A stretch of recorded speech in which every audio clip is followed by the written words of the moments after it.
While the White House keeps a close eye on Egypt, it's also watching the latest jobs report. Unemployment dropped from 9.4% to 9% in January, but only 36,000 new jobs were added, a fact that has many worried in Washington and on Main Street. NBC's John Yang has more.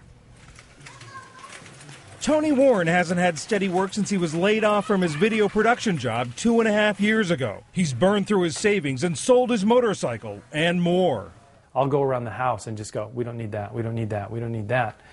And I'll put it up on eBay. Are you like spinach? Last month, he and his wife Deanne got help to pay the mortgage from their pregnant daughter and her husband. This is hard for me because it's very humbling. But we come down and there's $500 sitting on our desk.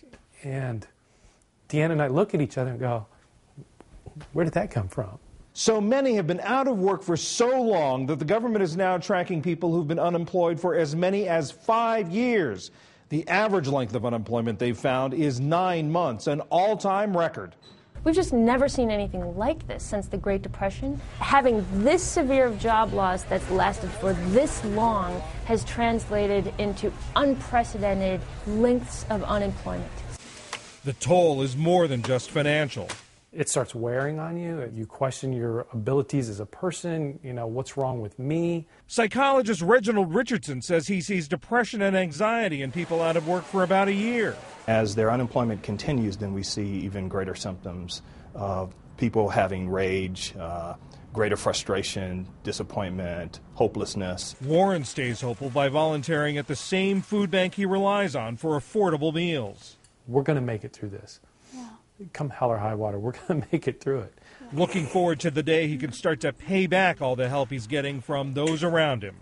John Yang, NBC News, Chicago. Steve Leisman is CNBC's senior economics reporter. And Steve, obviously, as we just saw in that piece, so many people still looking for work, and yet we've got this unemployment number now that's the lowest in 2 years. It sounds great, but you say maybe not so great. Well, it is coming down, but it's coming down for two reasons. One is we've had a drop in the number of unemployed, but also what you see is some Americans are getting discouraged. They're not looking for work anymore. They're not necessarily showing up in the ranks of the people who are in the labor force. The participation rate, those Americans who are saying, look, I'm part of the labor force out there, that's gone down, lowest level since 1984. Now, one caveat on these numbers, this 36,000 number, could have been affected by the weather. We kind of hope that's the reason why the number was so low and we get a snapback. Maybe not in February because we had more weather in January. We have to wait till the spring thaw before we find out if the snow is kind of covering up jobs. We know that the job growth number was a little disappointing. We were expecting 100,000, 136,000. We got 36,000. What happened with that? Well, economists were too optimistic again for really the second month in a row. We've seen the economy on the payroll side. Remember, there were two surveys. One, the government calls up and asks different people in their households, are you working or not? The other one, it gets information from businesses. And that other one is the one where it's been really underperforming. They've been too optimistic. And also we see a persistent decline in government jobs.